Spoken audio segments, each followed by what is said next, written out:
All right, just making sure folks can see and hear me okay. We're going to get the drone flight going here in just a second. So I just want to make sure folks can see and hear me okay. I'm going to shrink uh, my little box down a little bit. So as soon as I get confirmation that the live stream is up and working, then we will get going here in a second. And yeah, one little issue is I can. Good. All right. Thanks, Elaine. Let me see if you. Yeah, you could. Yeah. Let's see. Can you guys also hear Johan when he was talking just then? Let me know if you heard Johan. He just said something because the little issue we have here is he can't hear me, but I can hear him just fine. He was just talking then. Did anyone? Hello. Can you hear me, Johan? Yep. Same. Same. Yeah, they can't. Yes, somehow they can't hear you either. So,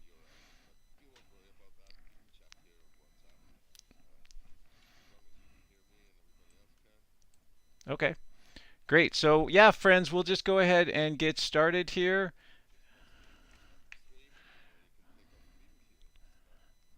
Okay,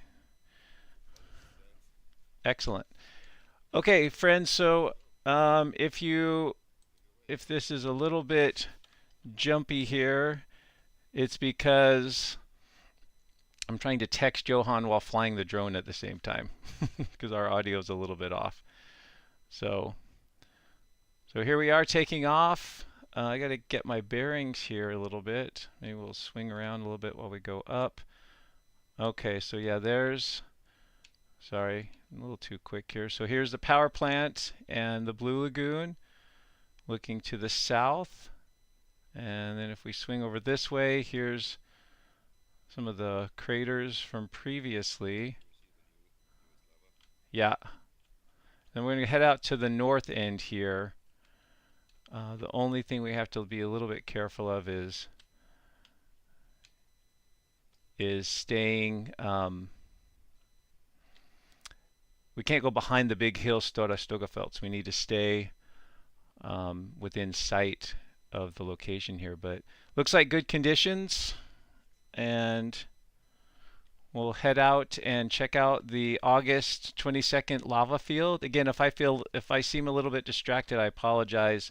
Um, it's a little bit trickier here because I've got Johan. I'm trying to text him while I'm flying the drone and talking to you at the same time, and that's a lot. So we'll just let the visuals do most of the talking a bit here, and I'll provide a little bit of commentary as I can. I got to kind of acquaint myself with all the controls, but this is pretty simple. Remember, this is all courtesy of Nature Eye, and I encourage you to go to their website, look at some of the other places that you can go to and do drone flights on your own. So I am actually flying this drone under the watchful eye of Johan right now in Iceland. And if you go to Nature Eye and you want to do this for yourself, or maybe you want to gift it to a friend, you can put in a special promo code ShawnFly, ShawnFly, and that'll get you $10 off your flight. So it's a great way to experience something remotely. You can take pictures that get uploaded to your account. Just super amazing, and it's been a real game changer to have um, this technology and this opportunity. So,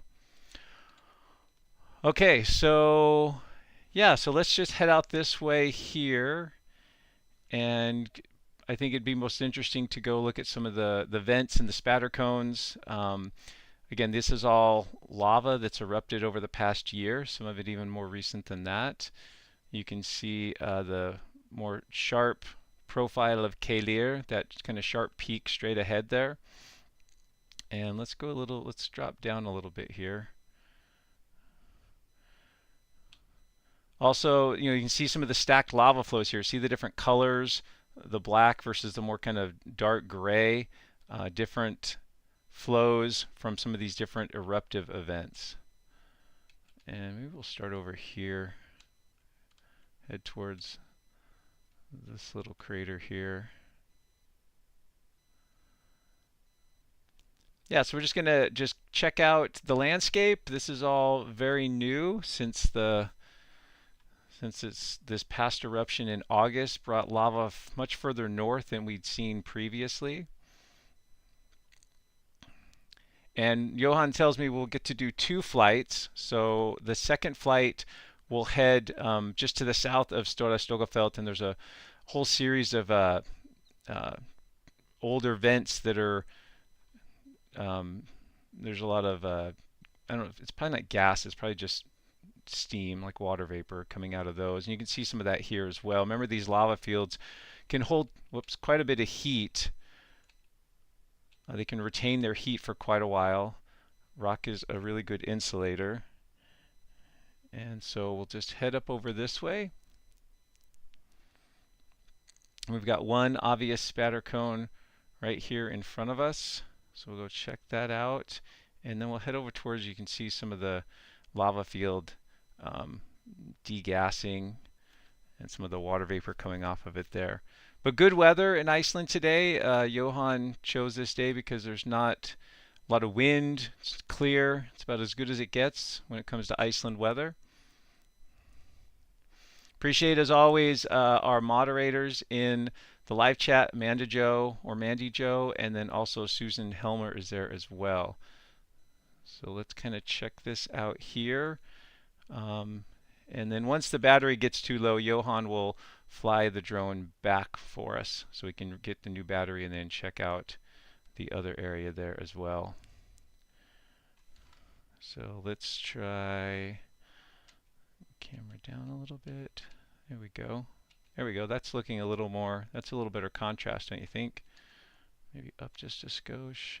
Yeah, so this is one of the older spatter cones here, and you can see the degree of oxidation there, just how quickly these fissures and these spatter cones can get oxygenated as that lava is being thrown out of the ground, so it ends up being quite red. You get this very very red appearance here. And we can also use, there's a zoom feature on the drone as well, so you can zoom into things. We can maybe pull it around this way a little bit over here. So some nice vivid colors there coming out. So there's one of the older vents there. And then let's head over towards some of the fields over there. So you can see some of the area here that's degassing.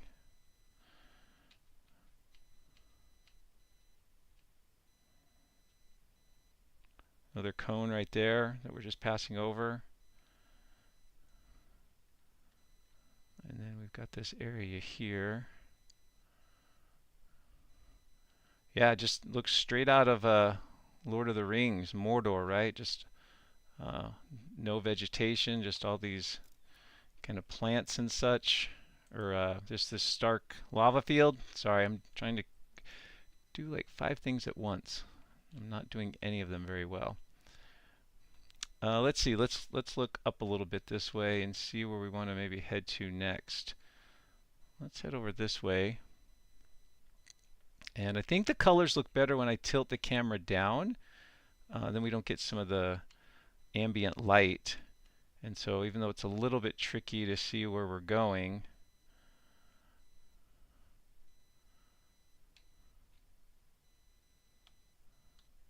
I'll bring the camera back up just a little bit just so I can kind of get a little bit of the horizon and see where we're going. There we go. We can head over here towards these steaming vents.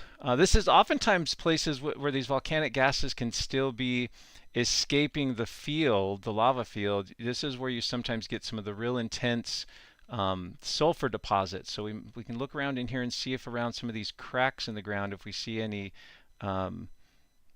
yellow from the sulfur deposition that goes on.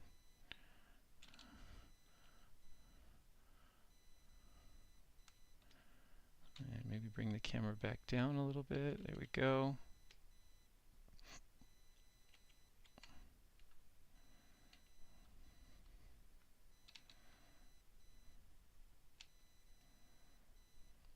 Not as smooth as when Johan or other people fly it, but pretty interesting nonetheless. Let's check out this little area here.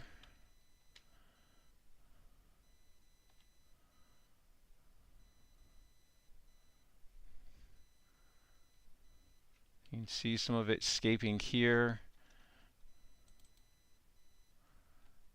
If we center that and then zoom in a little bit, let's see how that looks. Yeah, so you can see those gases coming out there. So rock's still hot. You know, the surface may be cooled off and likely is, but you know, probably just a few feet or centimeters down below, it's still quite warm. May even still be, at some depth a little bit molten, and so it can stay quite warm for quite some time. Let's head over here to this other one. Interesting hill here that's really red. You guys see that? Let's try to zoom in on that too. And if we go even more, how will that look?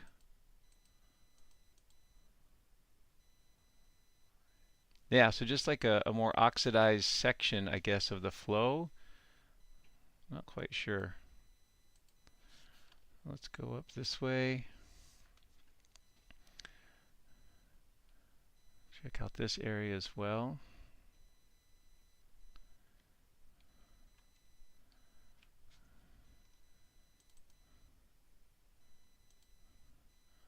And let's try to zoom in on that a little bit. Whoops.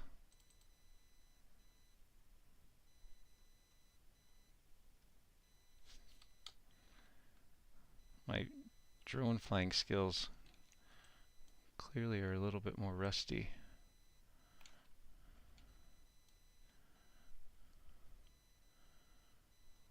A little glitchy there.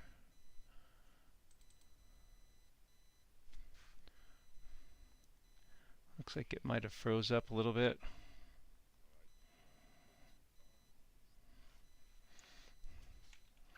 Yeah, Johan says I'm a little bit too far, so he's kind of helping me out a little bit here. So the nice thing about these,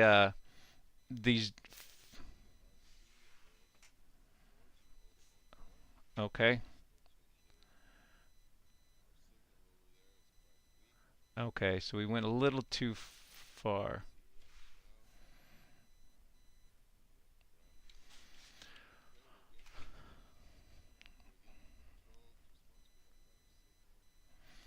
Okay, yeah, so we got a little bit out of range there. That's why it got a little glitchy.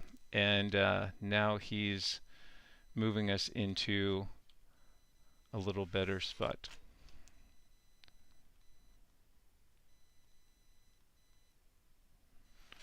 So he's going to turn the controls back over to me, and then we'll kind of head this way with the battery we have left on this flight. So we took off from an area, Tim, just east of the road that runs north out of Grindavik, just kind of an old little quarry pad.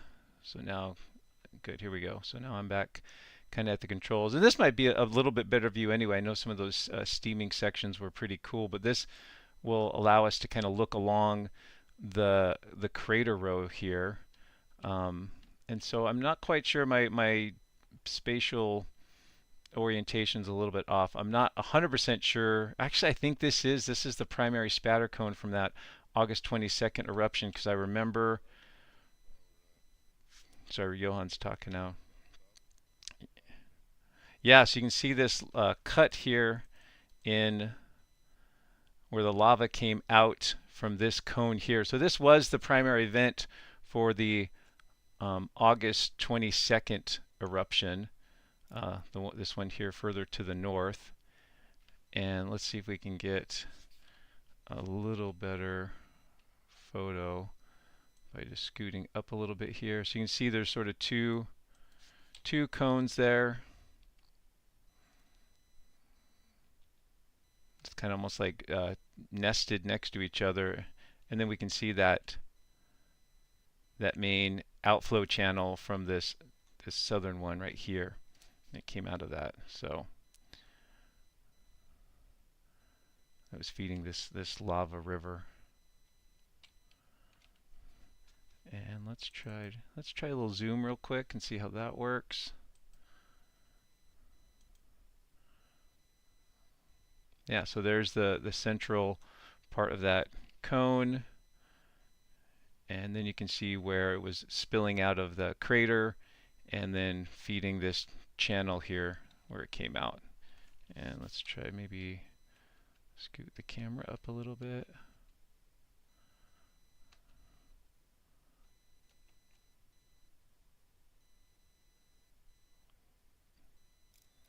Take a quick photo, and then let's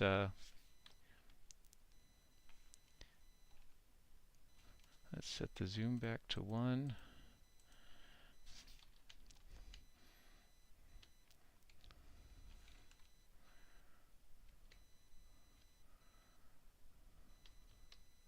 Yeah, it looks like we have a little bit of degassing going on over here, maybe. Where's that? I don't know, is that gas down there?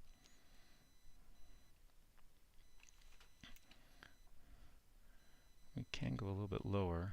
Let's head down this way.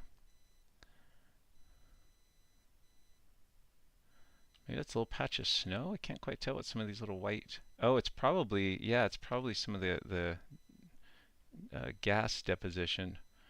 So let's try this. I'll swing around this way. So you can see some of the cracks in the spatter cone as well, where as these things start to grow and accumulate, they do tend to become unstable and they can slide from that agglutinate.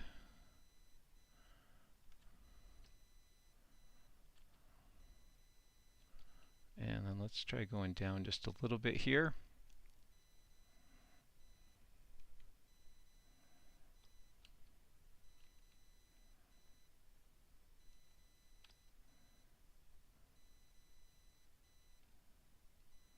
Yeah, so that's kind of a nice little look right there. Take another picture.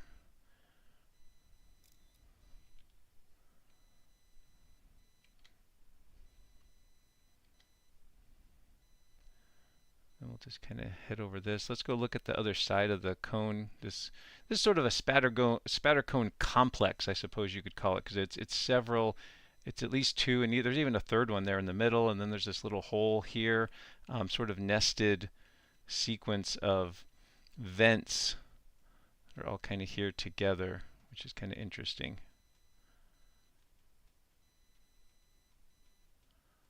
Yeah, fascinating. Yeah, I think a lot of the white you see there is the either sulfur or some other minerals that have been deposited. Real vibrant reds there. And looking down into the crater. Almost pink.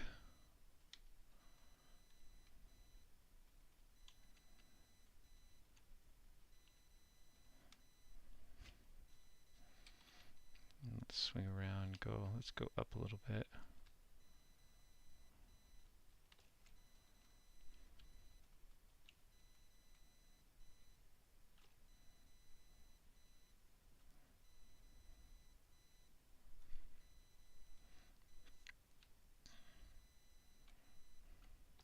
Whoops. Wrong button.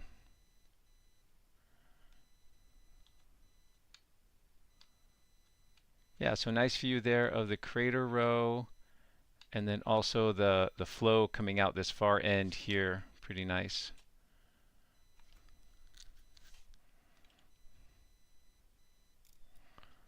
So we'll go a little bit further back. And then if we get the camera up a little bit, you can kind of see where, yeah, all this was going. There's Kalir poking out over the horizon just above.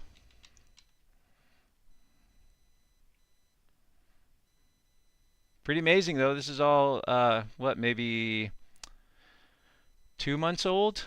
2.5, something like that. Erupted in late August. It's now late October.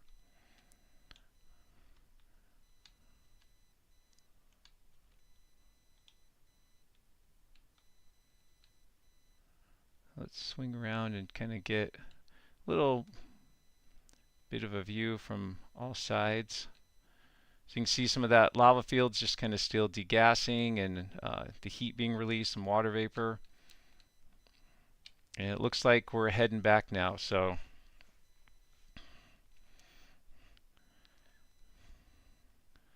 we'll have Johan recharge or put in the new battery. He'll take us back, and let's see, he's got us now. Yep. See what kind of view he can give us here. Some of the older flows. Yeah, the textures are pretty incredible. You get a lot of different sort of textures, and the colors. I think someone had asked me a question about the colors, like the black versus the silvery gray. It kind of depends on the type of flow. If it's a Pahoehoe flow like the one we have in front of us there, it's going to be, I believe, a little bit more silvery gray iridescent. And if it's more of an Aa flow, it will tend to have more oxygen. It's rubble and it's rolling over on itself, so you'll get more of the kind of black and even eventually some more of the reds poking through in those types of colors in that kind of flow. So it depends a bit on the type of flow, its viscosity as it's erupting, how much, I guess, permeability it has in it. So this black flow here looks like more of an Aa flow, kind of rubbly, as opposed to these more silvery gray Pahoehoe flows. So there we are looking at the power plant, and Johan's bringing it in. And then we'll go around the hill there to our left is Stora Stogafelt. We'll go south of that hill, and then we'll go look at this other older section of the flow field. So this will be flow field areas from let's see, March and the February one and the May eruption as well. So you guys can see Johan here in a second. Should be just past this area here. This is his little launch spot he likes to use. Yeah, and I'm not sure why we couldn't get his audio up and working. I'll have to figure out what was going on there, but at least we were able to get the video up and you guys can hear me, so we made it work. But it would be great to hear him as well. I was able to hear him through my headset, but I thought you guys would be able to too, and that didn't work out.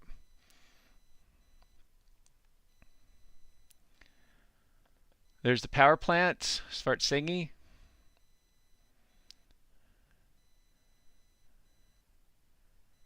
And the edge of this flow field here from August, I believe.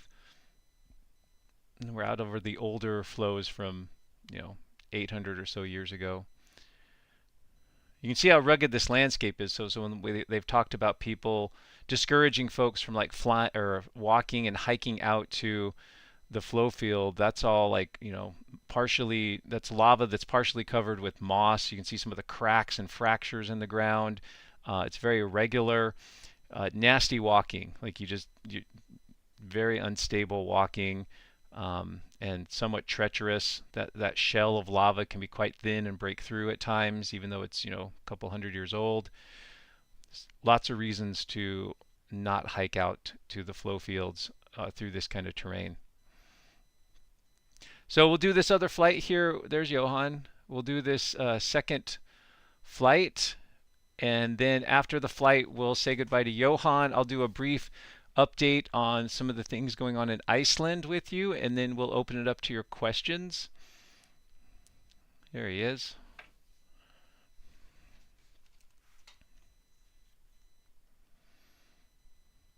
Make sure you just follow the prompts from Amanda Jo and Susan. Oh, there's our landing spot. Well, I'm just going to land over here. Yeah, generally the way these work is as long as you find a nice flat place to land, that works. There's the camera going up. And touchdown. Very nice.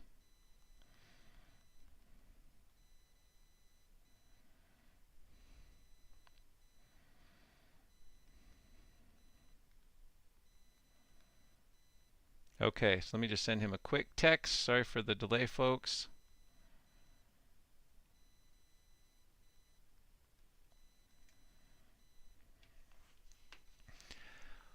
And yeah, someone asked if volcanologists had been out to the flows. I know they've gone out and sampled when it was fresh. I'm sure folks have been out to some of those sites. Here, I can make myself a little bigger while we're just waiting here. Um, yeah, I'm sure volcanologists from Iceland or other places have gone out and looked at some of that as well. I don't know that definitively, but it would make sense. So people have been out to those flow fields since then. Yeah, I hope you guys are doing well. We'll just get the battery recharged here with Johan. It says he's putting in the next battery right now.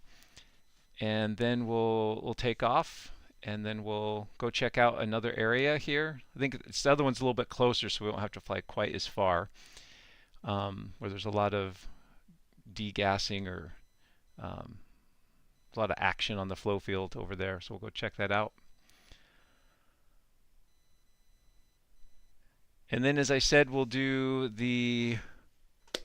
an update. I've got a couple things to show you here. We actually it's been a year basically. I think to today. Today's the 27th, and I believe it was this date last year when they started seeing signs of inflation.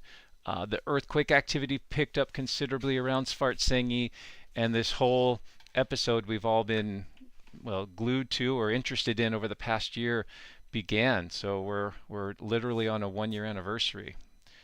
Okay, so it looks like we've got the battery back up.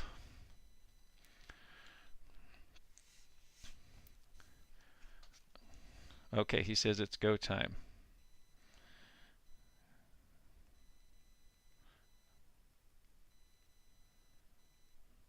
Okay, so I think we're about ready to go. He's just got to turn the controls over to me, and battery looks low still. Let me just send him a couple texts there. Get this thing up and going.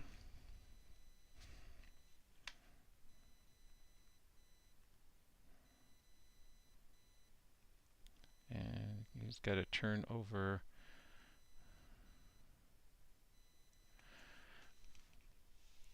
Okay, so he's working on it there. Yeah, so just one quick plug again for Nature Eye. So this is a company that has figured out the technology and whereby participants in any part of the world, just with the simple computer connection, can operate drones in other places. They have them in Africa, not just Iceland. I believe there's some in Peru. Different locations around the world where you can fly these drones over an interesting landscape and take photos and fly the drone yourself.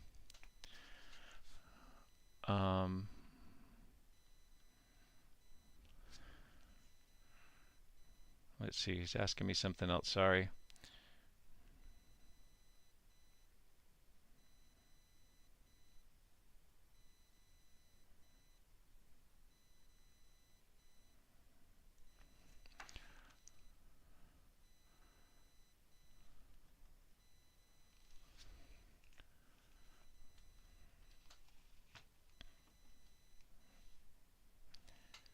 So he's saying, let's see.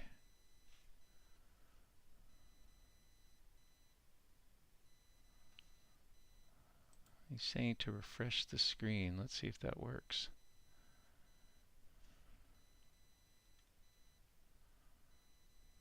Ah, okay. That was it.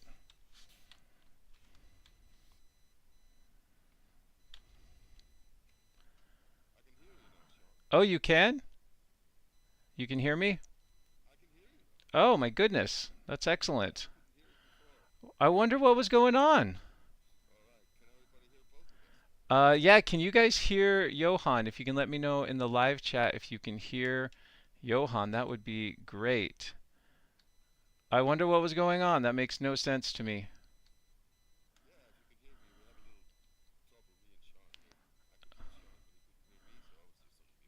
Oh, you were yeah, the August one. Yeah, that was really cool. So we went a little too far out to the north. Is that right, Johan? And that's why it started glitching just a little bit there.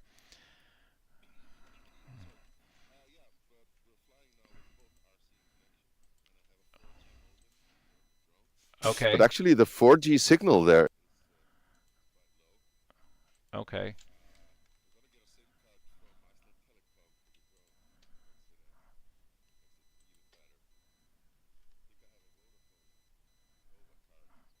Oh, nice.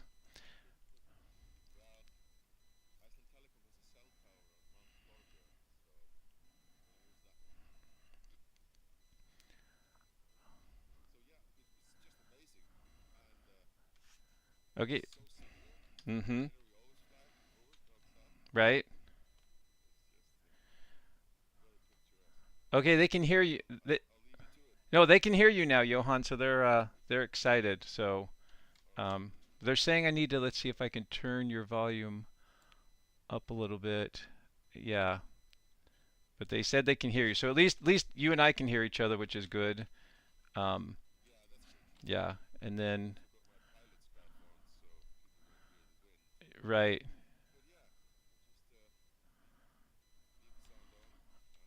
Okay, I'll.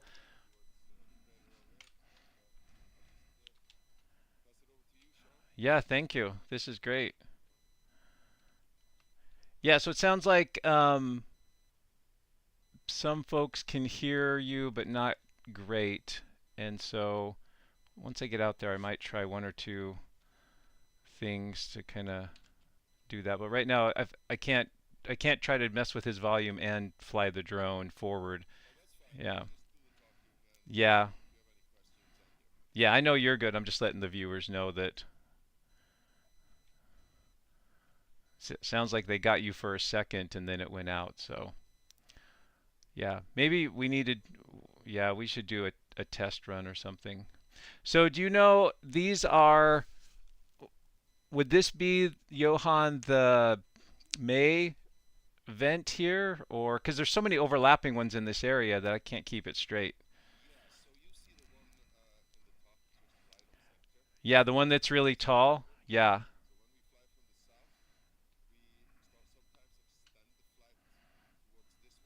Mm-hmm.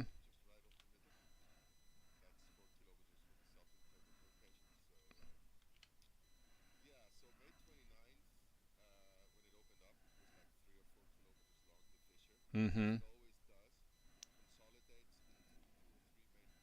Right.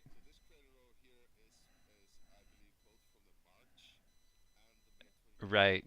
Okay, so viewers, he was telling me, just getting our bearings here. The crater row we're looking at here, these fissures are from the March and the May eruptions. They sort of use the same crack or fissure for both of those vents there. So a lot of this looks like it's less gas. It looks like to me and more water vapor, just the way it kind of looks in my eye.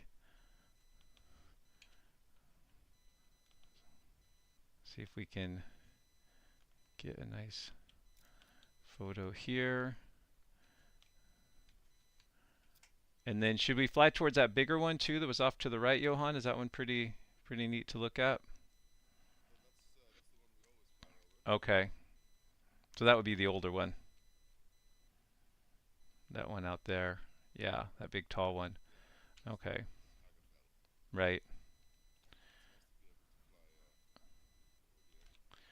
Yeah, let me just get one more picture and then there we go. I think it'd be neat to maybe what can we go a little bit to the north? Okay. Okay.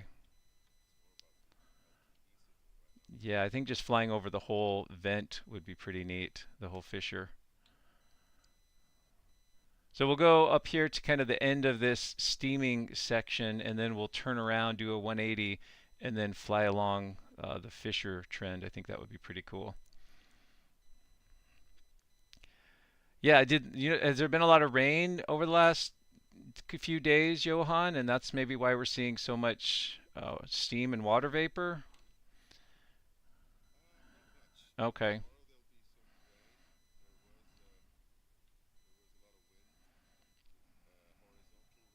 Horizontal rain, yes. That's like every third day in Iceland, isn't it?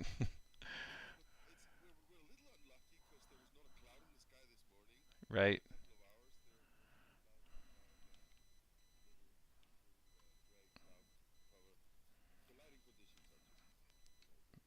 Yeah. Oops, kind of went past it there. Let's swing back a little bit.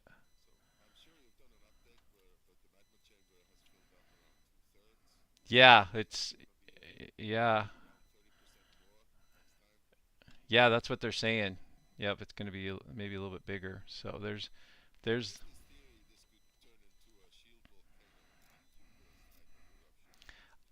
I think that's less likely. I mean, just if it keeps doing what it's been doing, um, I think that's less likely. So, Johan, go ahead and say something. Let's see if they can hear you now. I just tried a new setting.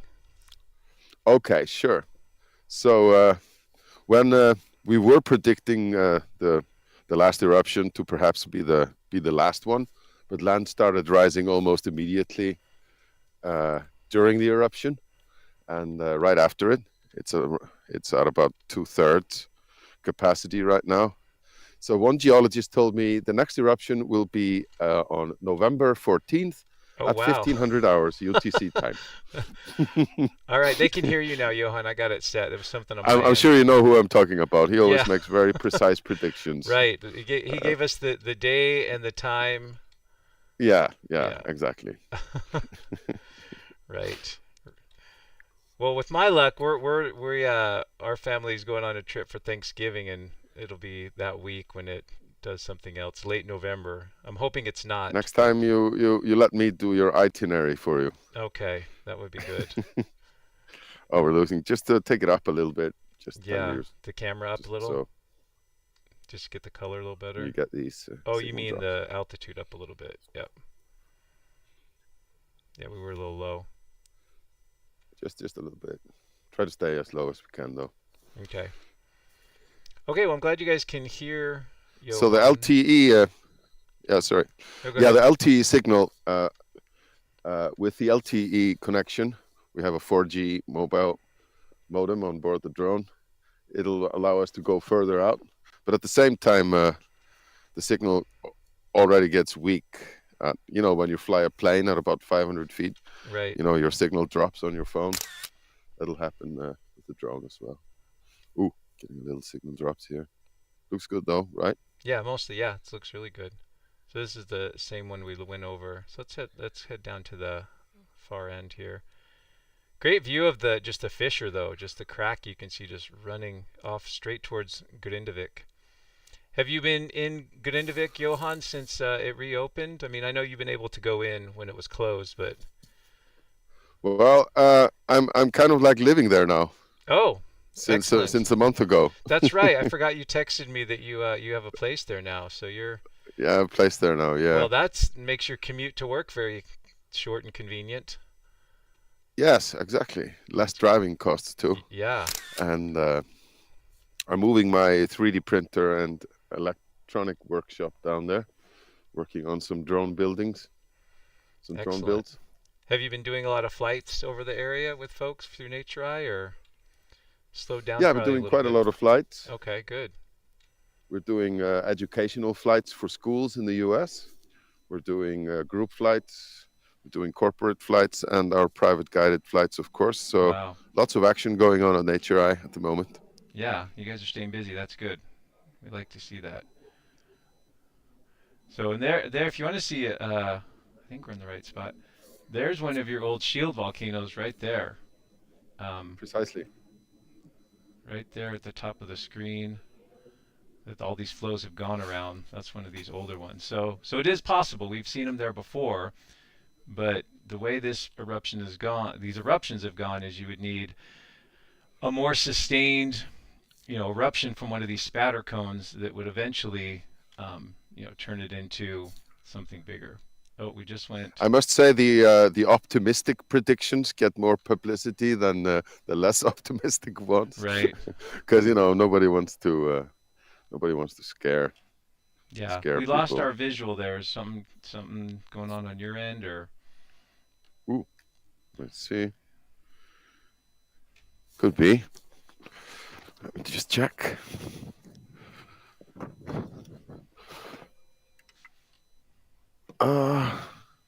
Everything should be fine. Yeah, the camera's just totally blue. Like I can't see. There's no. Okay, let me just something disconnected here. Exactly what it was. All right, there it is again. Give me 2 seconds. Okay. Little glitch with the Starlink, I'm guessing. It's all up and running now. Right. Like there's.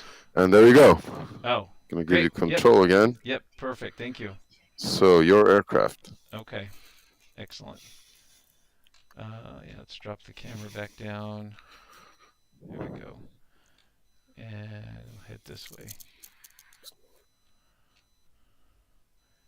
Yeah, so let's go check out. This is the older cone from. Is this the February cone, you think, or? Well, this one was most active during the May 29th eruption. Remember the lava pools on the other end, the south end, and all these breakouts that were coming from everywhere here around. Yeah, that's that lava sandworm. Yes. Coming out. Yeah. So it's crazy. You know, we fly over it when it's active, and then you see it like this, and it looks. I mean, maybe for you because you fly over it so often, it looks similar, but it looks so different to me. I'm kind of enjoying it more when it's not erupting. Yeah. Because then you want to see all the places because obviously when it's erupting you just want to go straight for where the lava flow is. Yeah, you just want to get the orange stuff. Yeah, that's the way it works. So that's maybe. Yeah, and you can see where this thing see how it's steaming there from the western end? Yeah, we can go around on the right side. Yeah, we can go around there. That's new. It's just steaming there from the top of the western wall itself. The bluff, yeah. I don't know what's that about. Yeah, it could be. I mean, just the lava just finding a new pathway, or not the lava, but the gases finding a new pathway out through the flow. Not quite sure. Right. Yeah. Of course.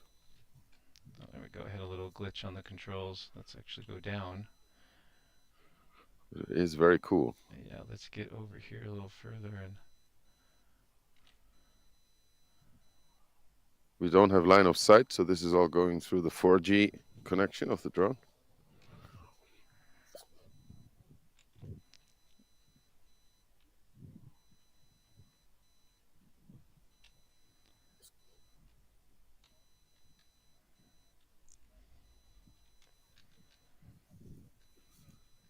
Yeah, you can see how oxidized that section is. So there's definitely a good amount of permeability. Like the gases can really get through this section. There's a lot of caves and holes in the rock that allows it to degas, and that's why it's so heavily oxidized right there, I think.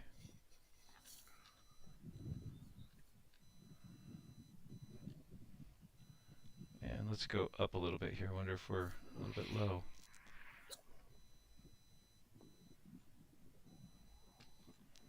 And then camera down. Yeah, interesting. Then you can see all the white, all this either sulfur or some of these other minerals that precipitate onto this.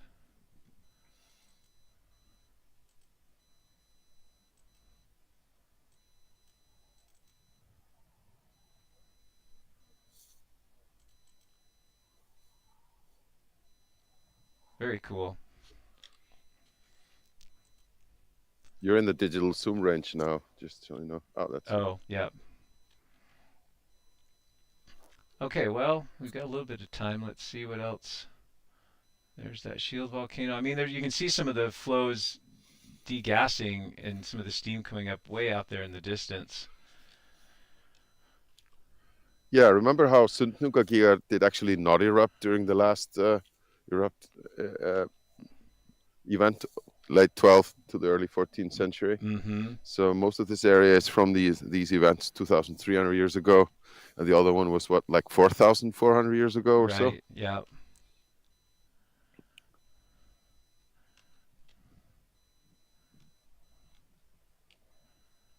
You can follow the fissure up north if you want more manual flying time. You're at Okay. 42% and you're 3.8 kilometers away from home. Okay, so maybe head back this way a little bit. Yeah, let's look at it from the other side.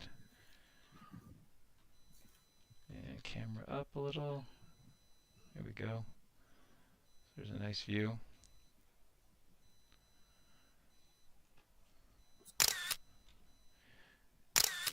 Do you take the school kids over the same area, or do you fly in other places with them, or? Depending, those are very enjoyable flights. Some of them are like second or third graders, Mm-hmm. and obviously older students, high school with laptops can take turn flying, Oh, they probably and love that. or the teacher can fly if there's a big screen or in the classroom. And we could also do for university students like your students if they want to Right. if they want to take flights. So it's a little bit That, depends on the age group, what right. kind of flights. Sometimes I would just fly and explain, or the teacher can fly and ask us questions. Boy, that is a colorful spatter cone. That is That's just, definitely our favorite. And the yeah, new one you flew over on the first flight, that is quite amazing. yeah, that is just gorgeous. A little bit of pink and white frosting on it there. Yeah, just like a cake. Yeah.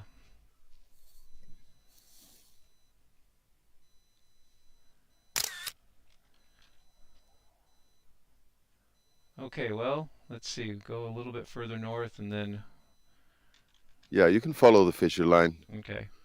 until until the home point is on your west.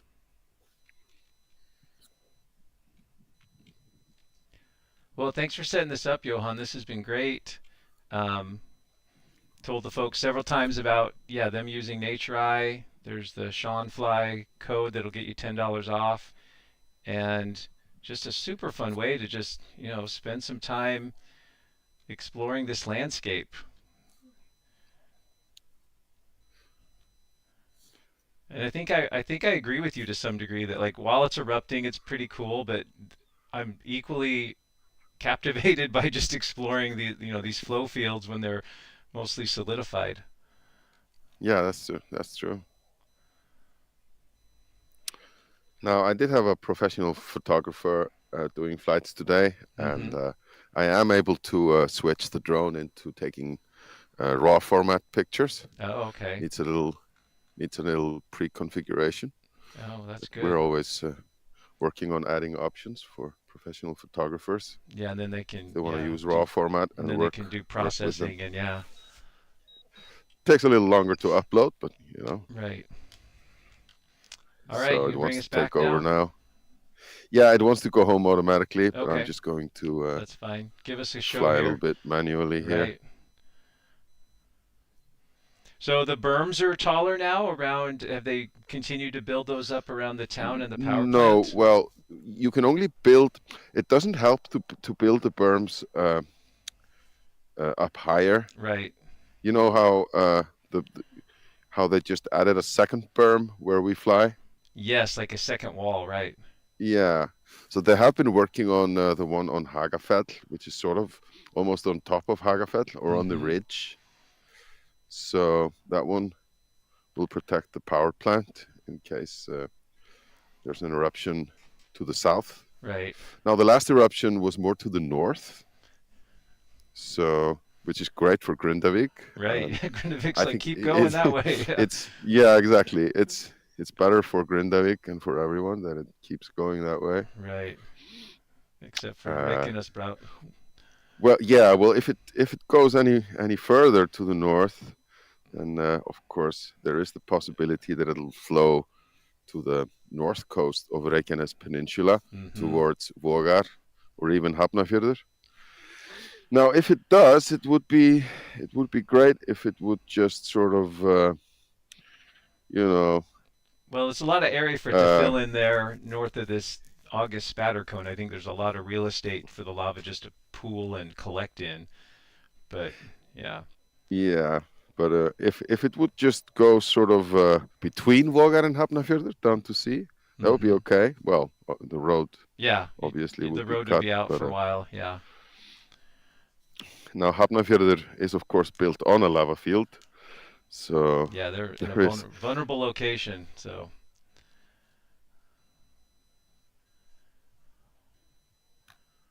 yeah, it looks like a nice Okay. day there. It is a nice day, but it was sunny this morning, and it's going to be sunny again in a couple of hours. So Okay.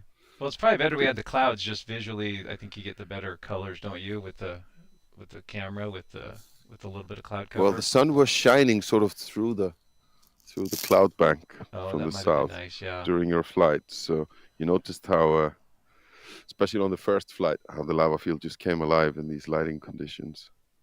That's true. You can see some of the colors and contrast a little better when the sun's out. I'm gonna be on my last battery leg. I kind of pushed it a little. Still haven't found that drone from our Oh, January 14th the one flight. we lost. I think we just chalked Yeah. that up as a loss for the team, and yeah, it's at Well, it was worth it. yeah. I mean, the only thing you could salvage is parts and maybe the SD card, right? I'm pretty sure it's fine if I find it. Oh, okay. You think it would still operate even a year after with all the I think rain and so. everything? Oh, Guess I would just turn it into DJI and yeah, try and get it repaired, quote unquote, or right, replaced for a small fee. That's my plan, right. at least. You got someone there with you at the landing site? Yeah, There's two cars there. there's someone here. All right. That's telling me I definitely need to land now. That's okay. We'll just make it. Yeah, you got plenty. Well, thanks again so much, Johan. Appreciate this as always, and I know all the viewers do as well. Everyone's saying thanks to you. So um, I guess we'll let you go, but you and I will be in touch. There he is. Say hi to Johan, everyone. All Yeah, I'm right. glad we got the audio figured out. I think we just need to do these more often, and then I remember all the all the settings and stuff on my end. So Sure. um, I'm going to quickly upload your photos through the 5G router, just in okay, case you want to use them on the stream. that'd be great. So thanks, everyone. And thank you, Shawn. And check out natureye.com. Yeah, thank you so much, Johan. We'll talk to you later. Thanks, my friend. Take care. All right. Bye bye. Okay, bye. All right. That was great. Thanks again to Johan and NatureEye for setting that up. He and I have been in touch and looking at the weather and scheduling and stuff. But I think those are fun to do even when we're waiting between eruptions. I know the eruption is the primary focus and what everyone likes to see, and I certainly do as well. And being able to use NatureEye and Johan when we have those eruptions going on is hugely important, and we'll continue to do that as much as we can. As well as maybe also Isak, who we've worked with before, and his great drone flying skills. But I think it's neat to just fly over these areas, even when there's nothing going on, and just look at the landscape, and we can wonder and try to figure things out as best we can together. So. Again, thanks to Johan for that. So, what we'll do now, friends, is I'll run you through a fairly brief update on just some things going on in Iceland. Thanks, as always, to Amanda Joe, who has sent me some of the news articles and some of the information. Keeps me up to date on what's going on in Iceland. So we'll do this for probably 15 minutes or so, and then we'll turn it over to you for questions. So if you have any questions you'd like to ask, I can give it a go, and you can submit those on the live chat. Just follow the prompts that the moderators have there. So let me make myself a little smaller. I don't need to be this big. Here we go. Okay, so this is actually an article from last year. So Amanda Joe found this article August 28th, 2023. And so this was the day after the unrest began. So when the earthquakes began, and there was literally thousands of earthquakes that were occurring over these few days in late October of last year. There was GPS monitors that were showing uplift, and all of this, and some of that uplift was up to like 3 centimeters a day, so quite profound. And all of this, of course, led to over a couple of weeks, then we get to that threshold at November 10th when the earthquake activity becomes very intense. The town gets evacuated that night. The eruption looks imminent, and I know I said as much on November 10th because all the signs and indications were there was going to be an eruption, and it's going to be somewhere close to this town. And of course, that didn't take place immediately, but what we had was that magma intrusion. That magma formed the dike, that northeast southwest trending dike, that has now been controlling and has become the primary pathway for this lava over this period of time. And so yeah, so there's a fun little article here about like just them starting to detect things, them starting to detect the movement. You can see this data here, satellite imagery, the INSAR data showing the uplift around Svartsengi, 7,000 earthquakes, that began on the 25th or so. And yeah, the focus started turning towards this part of the Reykjanes Peninsula for the first time in literally hundreds of years. And this is about when I started to pay attention and was kind of watching this from afar. I didn't know Amanda Joe at the time.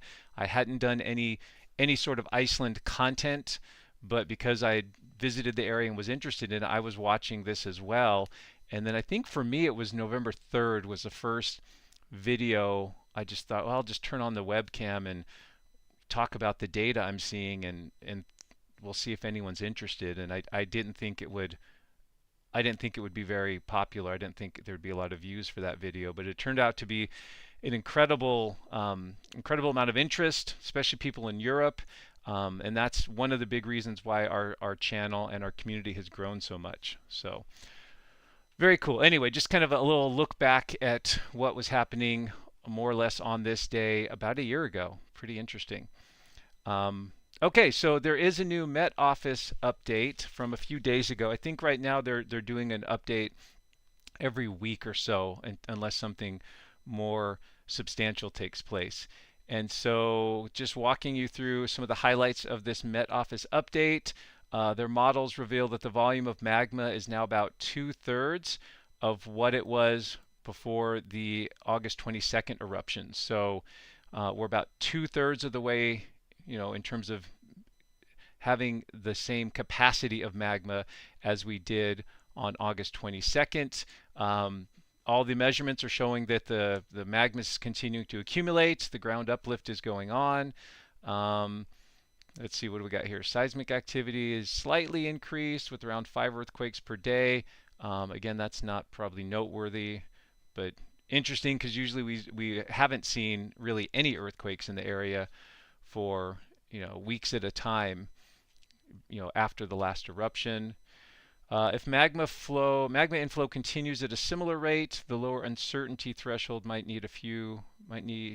feed a new intrusion or eruption, which might be expected in early November. So that's if we get to the lowest minimal number. I think most estimates are that it would be well past early November, which is again only a few weeks away. Then they've got a plot. I won't go through this because we've seen this before. This is just all the whole year back to last October, and the magma volume that accumulated for each eruption. We're of course out on this red track out here, which looks very similar to what we saw with the May eruption in terms of its just overall shape and trajectory. And one would assume, best case or most likely scenarios, we need to at least get to that magma volume. We're pretty close in order for an eruption to occur. Here's where they talk in a little bit more detail in terms of the numbers. So let's see, the volume of magma that's accumulated since the last eruption is around 14 million cubic meters. It's estimated that about 24 million cubic meters exited the magma chamber during the last eruption on August 22nd, which was the largest of the sequence. There's some uncertainty of plus or minus 5 million cubic meters.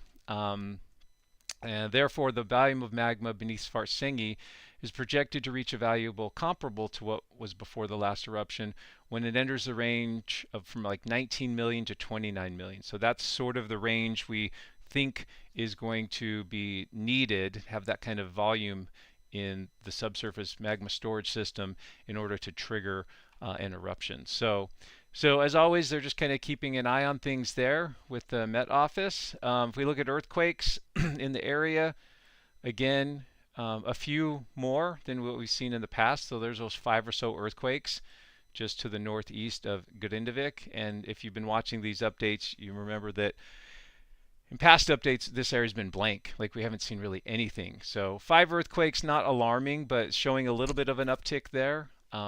Maybe getting to the point where you've partially filled this magma storage system, and in places in that magma storage system, the magma is actually now somewhat pressurized and pushing on the rock and breaking the rock to a small degree to produce these very small earthquakes. So we might see an uptick, a slow but steady uptick in the number of earthquakes going forward. That'll be interesting to watch. We'll have to see. Looking at the last week or so in all of Iceland, excuse me, nothing substantial. I think the biggest earthquake on this whole map is a 3 in sort of all the usual spots following the plate boundary. But if we come over here to the Grindavik area, we can see, you know, these, in this case, over the past week, there's maybe been a dozen or so earthquakes on or close to the trend. What we're going to watch, of course, is 2 things. We'll continue to watch the ground deformation, but we'll watch these earthquakes to see if they start to consolidate in a certain area. Right now, they're sort of in the usual spot, just to the east of Seringerfeld and south of Storastogafeld here. Remember that the August 29th eruption was concentrated further to the north. So will we start seeing, as this progresses, more earthquakes to the north? And will we see those earthquakes propagate further to the northeast? Because that would mean possibly that the magma is, and that dike is actually lengthening, extending to the northeast, and that could possibly be a place where an eruption commences. And that's of note because the further northeast this linear system becomes, that gets it closer to, of course, the roadway and some of the towns and communities out here. So that's something to look to and a possible trend of the data, but not necessarily the most likely one. So that's our earthquakes for the past week or so. Looking at the GPS data, it's pretty much slow and steady, just continued uplift over time. So we can see that uplift trend has been pretty, I mean, that's, you know, the dots bounce up and down a little bit and there's error bars, but the trend there, that slope is pretty, you know, pretty sustained since, I guess, early September or so. So that's pretty interesting there. I don't think it's worthwhile to look at. I mean, all the stations are showing the same trend overall. We do have some new interferograms we can look at. So this is a pass for the Terasar satellite from September. First pass September 28th, second one October 9th. So you can see the bullseye pattern there showing the uplift going on. Remember each kind of fringe of color. So when you get from one color band to the next one, that's one full cycle. And in that case, it represents a certain amount of uplift. I think it's like 1.5 centimeters. I have a note here somewhere for it. Here we go. Yeah, for the Terasar, yeah, 1.5 centimeters for each color kind of band. So from like this blue to blue, and then you have another shade of blue maybe, so you get maybe 3. Yeah, I don't know. I mean, we'll see the same thing on all these interferograms if we scroll through. Let's see, just different satellite data. Here's the Cosmos SkyMed. So again, same pattern. This one goes October 3rd to October 19th, so a little bit more recent, but you can see at least 3 color bands there showing the uplift. So yeah, good stuff. So the ground deformation data showing continued inflation. Earthquakes, not much happening there, but slowly maybe upticking a bit. And then Johan mentioned, I can't remember if his mic was working at that point or not, but mentioned that there's been news about this next eruption possibly being 30% bigger than the last eruption. So here's a news story that kind of, oh, excuse me, goes along with that. So they're taking the rate from the total volume of magma from the last eruption. I'm not sure exactly why they. I guess the idea being that you're going to get more inflation. You're going to have more magma stored in the system. He says here, it's very tentative to predict, but if it behaves the way it's been behaving lately, you can expect an eruption that's maybe 30% bigger in volume than the last one, and it might reach 80 million cubic meters. So nothing definitive, but that would maybe be at the high end of the eruption in terms of volume. So yeah, so a little news story there. And then as we talked about in the drone flight, and I think we talked about in the last update, but last Monday, was that the date it was? Yeah, I think it was the 21st, was the first day that Grindavik reopened to the public. So previously, over the past year, only people allowed into the area have been residents with a pass or emergency personnel, but now it's been reopened to the public.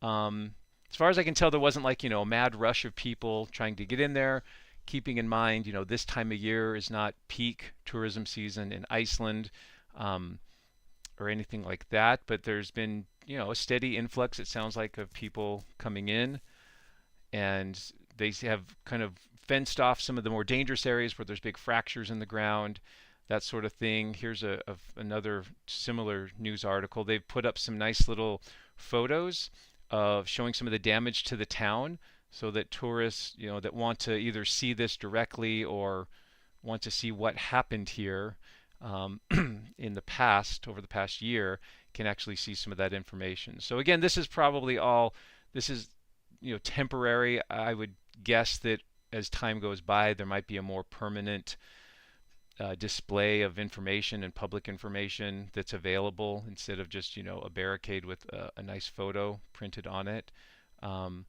Yeah, but it's great news for the town itself, for the businesses that are there, and hopefully things continue to improve and look up for Grindavik. So not just the businesses, but for the residents as well. So yeah, so if you're in the area or planning to go to Iceland soon, you can go into town and you can order a meal and possibly stay in a hotel or a guest house or something. So excellent. So I think that's all I have for our update today. Hopefully that was helpful, just going through some of the science and some of the news there. We can now see if there are questions. Looks like there's a sheet already here that Amanda Joe sent me. Thanks again for joining me, friends. Hopefully you're doing okay. We're sort of going into hour number 2 of our live stream here. Let's see. Oh, note, everyone loves the beard. I'll probably shave this off soon, so don't get too attached. But yeah, there's actually, I don't know, a lot of gray in it too, and it itches. So I'm not a beard guy. I'm actually kind of growing it out for a Halloween costume this week on Thursday. But anyway, that's enough about me. Okay, what were the real questions on the sheet there? That's fun though. Proper geologist, right, with the beard. Oh boy, a question from Amanda Joe. In hundreds of years' time, will these new craters blend in with the old crater road to the extent that without the knowledge of these eruptions being documented, one wouldn't know the difference? Or will they always be distinguishable to the naked eye as a separate eruptive event in history?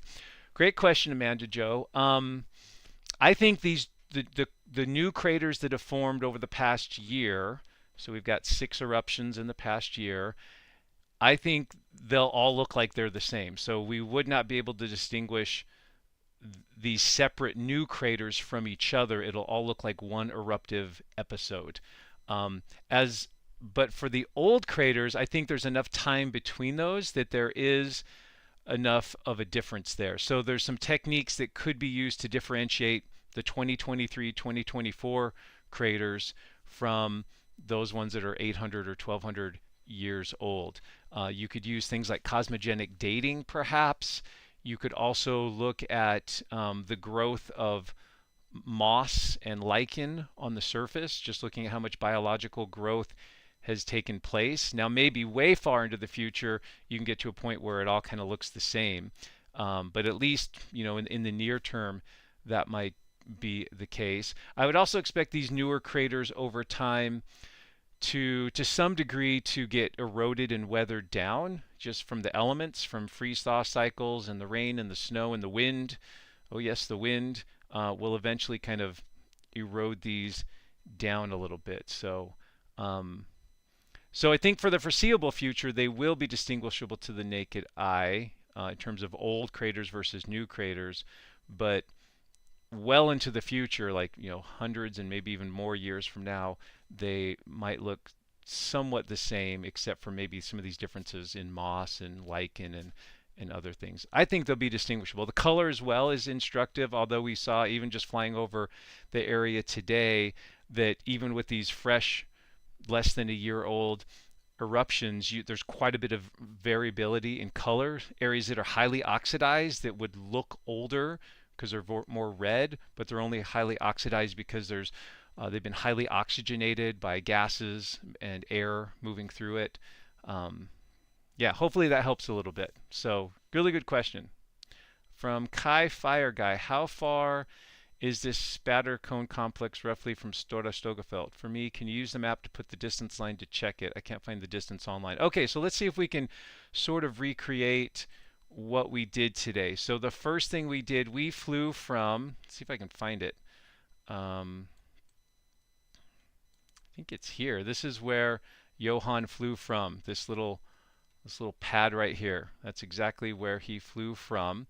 Realize that this Google Earth image doesn't have all the fresh lava on it, and so we've just got that here with our colors. And if we, I don't know if we want to throw all the lava on it. So the first thing we did was we flew north of Stora Stogafeld and flew out to this spatter cone. Excuse me. Sorry, this area here. So we flew out to here. And you wanted maybe the distance. What did you want the distance from? You wanted the distance from Stora Stogafeld, is that right? Yeah, okay, so the first area we went to using our handy dandy tools on Google Earth. So from that spatter cone to the hill is about 1.8 miles, or if you're the rest of the world, it's 2.9 kilometers. So that's how far that cone was from Stora Stogafeld. And the other place we went to, so that was the first flight we did with Johan, where we couldn't hear him. And then we did a second flight. I guess I don't have a cone for that one. So we flew from the same place on the second flight and flew out to some of these craters here. Actually, you know what might, well, let's measure it here, and then we'll try. I've got a different technique we can try too. So here in let's do this one first. Here in blue is the approximate extent of the March eruption. So you can see where it came down here along the berm. And the primary spatter cone vent, as approximately located by me, is about here. So let's measure that one. There's the place we took off from. So that's about 3.5 kilometers, or a little over 2 miles. I'm not sure we got quite that far south, but maybe we did. And then for the May eruption, which was pretty much in the same spot, I guess that would be about the same, wouldn't it? There's no reason to, yeah, so it's 2.2 miles, yeah, pretty much the same. So I believe that's about where we were with that second flight, was about there. The other thing I was going to do that might help a bit is go to this great website that shows, so this will show us the lava. Yeah, so this, I don't know if you can measure on this one though, but anyway, this will show the two spatter cones here for the August eruption. And then we took off from, oh, why can't I see it? Oh, right here. So we took off from here and flew out to there. So there's that distance there. And then I just think because this actually has more aerial imagery of the different lava fields. So then if we take that off and add the May, uh, well, let's do the, do we want all three of those? Well, they're all pretty close. So then we took off from here and flew out to here, right? I think it was here, that one there. So maybe that's helpful too. And then there's that shield volcano we looked at. Yeah, so we flew into this area here. I didn't know if we went around Silingerfeld that far, but I guess we did. So anyway, but you could get on Google Earth and kind of find those points as well, and hopefully that's helpful. So thank you for your question, Kai Fire Guy. Hopefully that was helpful. From Jortheo, what is the temperature of the rocks created by the August eruption? Well, the temperature of the rocks at the surface, if you went and just touched them, they would be ambient air temperature. They would not be particularly hot to the touch because they've been sitting out there for 2 months. But you could probably find cracks in those lava flows and fields where they are warmer, and that's why we're seeing some of the steam coming up out of the ground. And so you could find places out on this flow field where the temperatures are elevated. You could definitely fly over this thing with a thermal drone and see little hot spots on the flow field where there's cracks and where that heat can escape to the surface. In terms of how hot it would be, I don't know. I mean, probably, you could, I wouldn't be doubt if you could get near surface temperatures from some of these cracks and places of maybe in Celsius, maybe 2 to 400 degrees, maybe. So potentially up to that. So, but at the surface, you could pick up these rocks. You could totally just touch these rocks. They cool quickly at the surface, but they insulate well, so they're much hotter at depth. Okay, other questions from folks, and I think a lot of these came through when we were doing the flyover here. From TNT, what guesstimate do you think the temperature is around that cone? Okay, so similarly, around the cones really aren't any hotter per se than the lava field. It was all lava at one point. That conduit that connects the vent or the cone down into the subsurface is mostly cooled off and is maybe partially crystallized, but maybe not wholly. And so I would guess sort of a similar temperature at that location as well. Let's see, next question. Hopefully these are helping folks. From PDM, is it known how hotspots stay in the same location? Not really. Not to my knowledge. Why do these big scale mantle plumes, why are they fixed? Well, the idea is the only thing that's moving is the plate, and the hotspot's coming from a deeper level where there is not tectonic plate motion. And so the hotspot, the idea is that it's fixed, but as the plate moves over the top of it, the magma that's generated there creates volcanoes, and those get moved off of the hotspot over time. That's the whole hotspot sort of progression idea.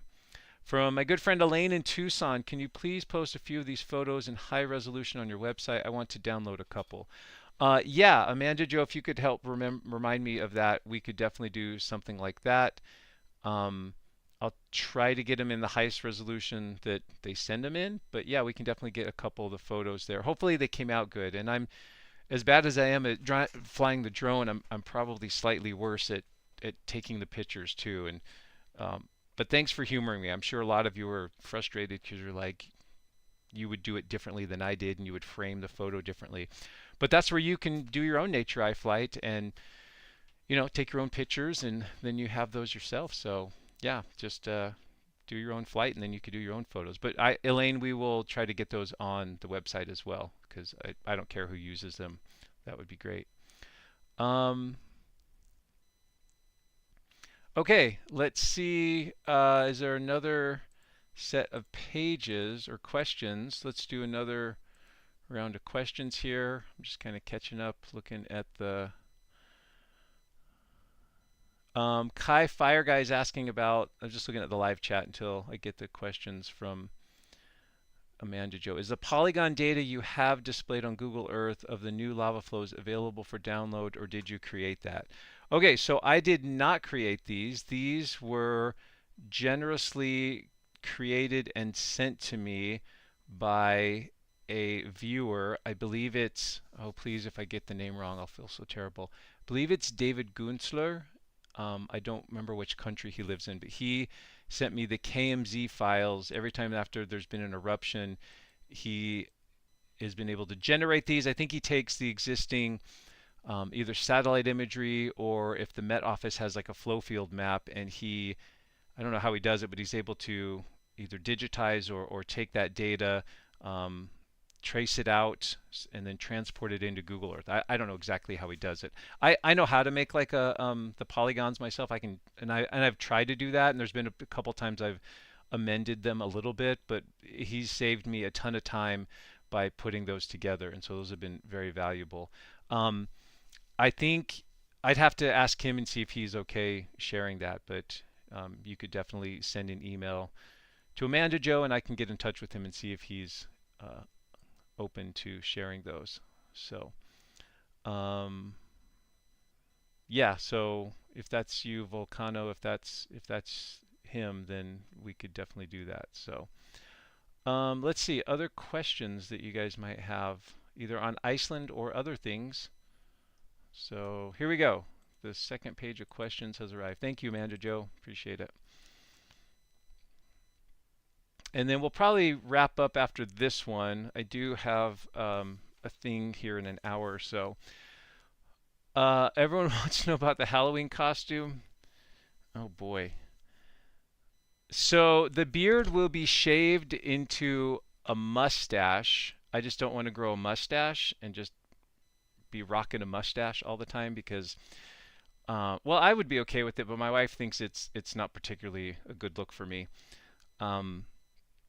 So we go regularly to our local brewery. They have a trivia night every 2 weeks or so, and we've been going most of this last year. It's been fun, and I might have mentioned it in a previous thing. And this Thursday, of course, is Halloween, and it is trivia night, and so they're encouraging everyone to wear Halloween costumes.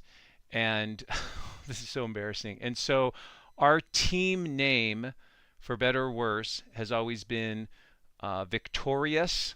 So like you're winning, you're victorious. Secret. So kind of a play on Victoria's Secret, the lingerie company or whatever. So people in our group decided it would be fun for us as our costumes to wear. So the ladies, the wives, are wearing tasteful but fun little kind of lingerie-ish things, like with angel wings and halos. And then the guys are all wearing, I guess, like these little short silk pajama things. And so my wife and I thought it would be fun for me to have like a kind of terrible mustache for that as part of my costume. So the beard will get shaved on Thursday and trimmed down to a mustache, which I've never really had before. And this is the longest I've ever grown out my beard. And then I'll definitely be sick of that, and I'll shave that off for after Halloween. So I did do a couple videos though over this past weekend down in Nevada, so you will see a little bit more of the beard in action if you like that. And maybe I'll grow it out again. I don't know. It was itchy for a while, and now you kind of get used to it, but I don't know. Maybe it'll grow on me. You never know. So fun stuff. So there's the beard Halloween costume question. Maybe I'll get a photo taken, and if I don't feel too embarrassed by it, I can share that with you guys. Okay, real geology questions. DJ Andreas says, how do they determine the capacity level of magma chambers in terms of the volume? I think I knew this once upon a time, and now I can't remember.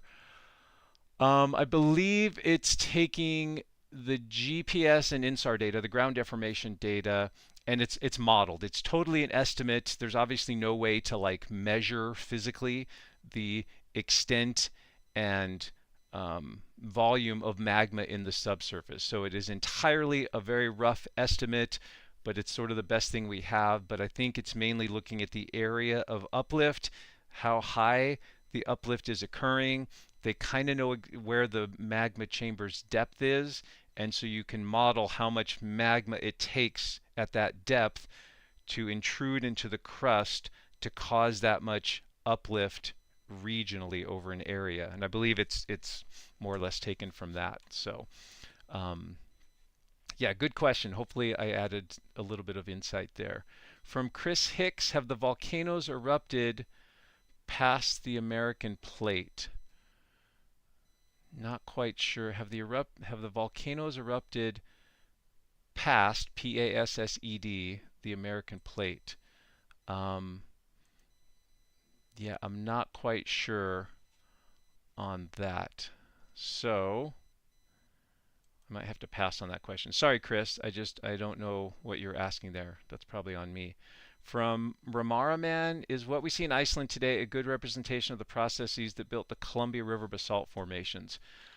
Okay, so yeah, zipping across the pond here to northwestern North America. The Columbia River basalts started erupting about 16 million years ago.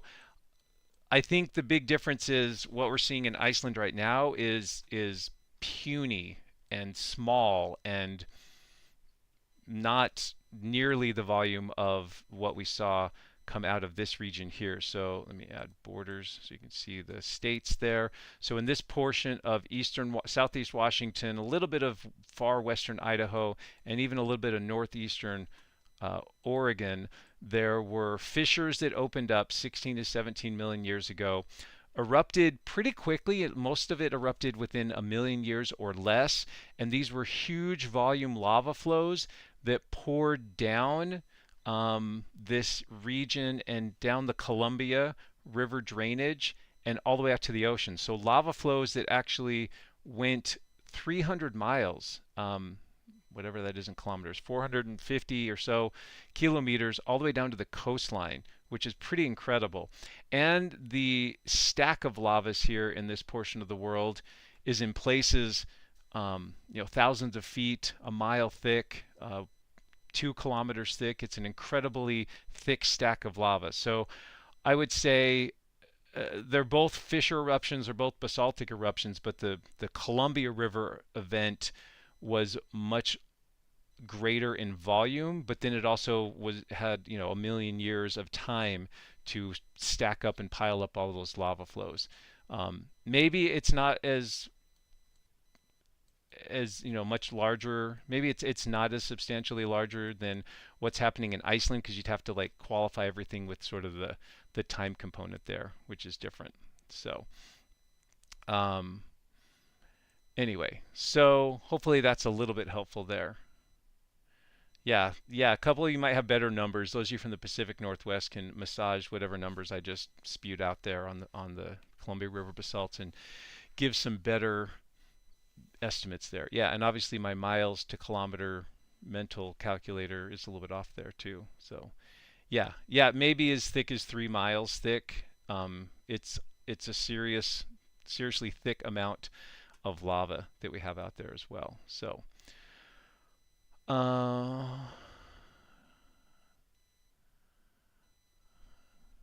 okay, let's see.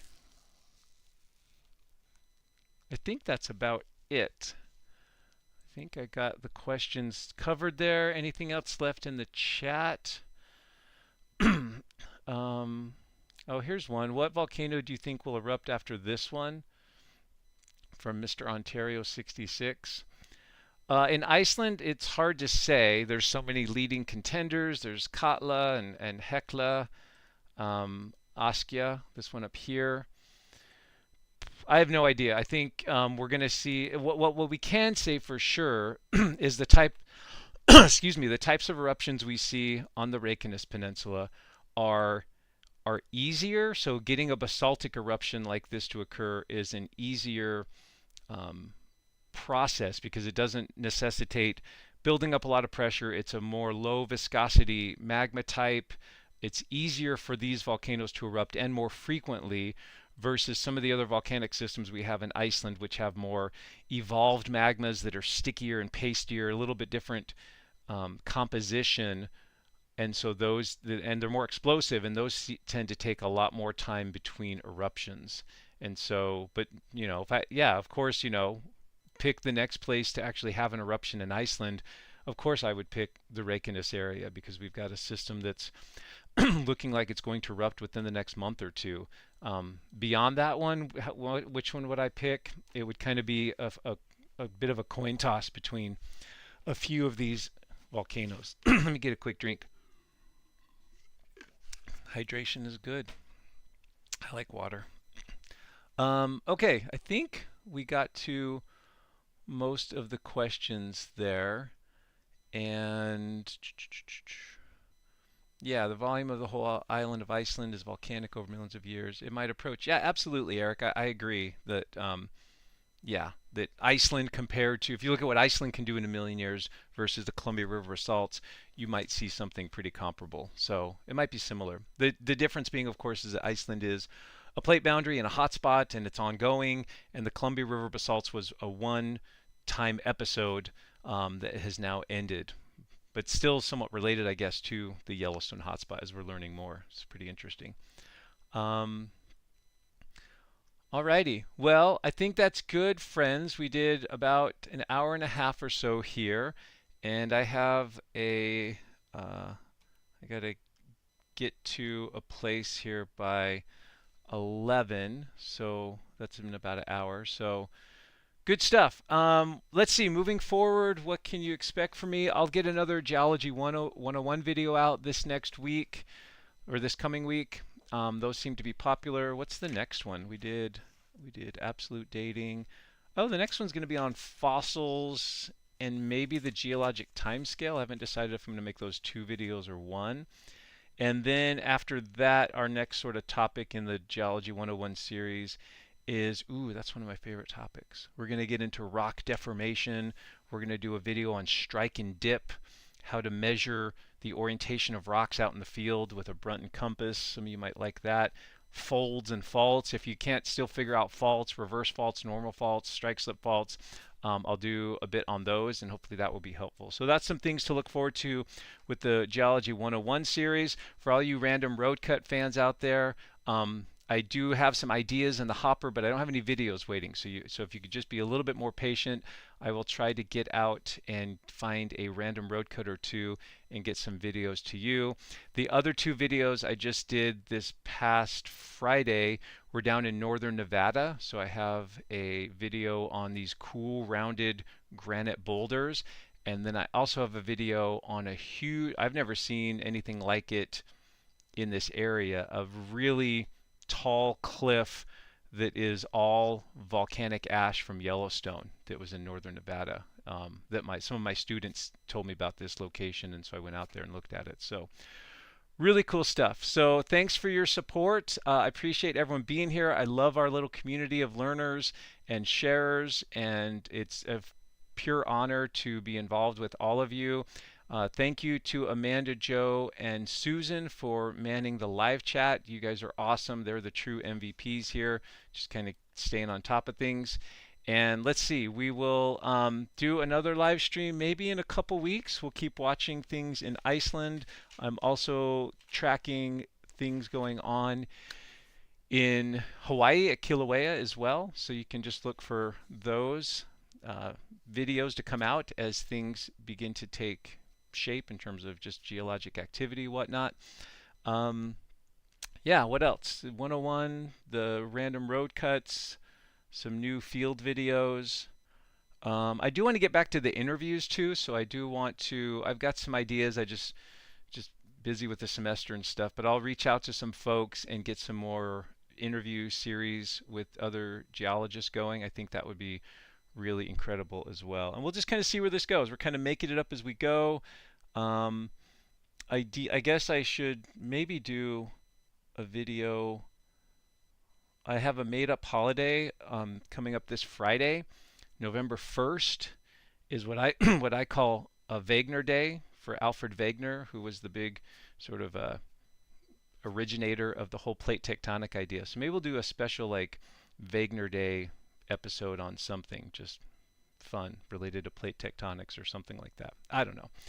making it up as I go. But thank you all for joining me today. I appreciate your time. I appreciate your interest, your support of the channel. It means the world to me. It keeps me motivated to keep doing these things. I hope my passion for geology in Iceland and everything we're learning together here comes through. Thanks as always to NatureEye. Remember, you can go to natureeye.com, check out the other locations they have where you can do your own flights or gift someone a flight, someone that might be interested in doing that. And there's a promo code that is under the video description here, ShawnFly. That'll give you $10 off, a little bit of savings there, and you can share that with as many people as you like. So with that, we'll go ahead and sign off. Thank you all again for joining me. Have a great day or evening, as the case may be, and we will see you next time. Take care.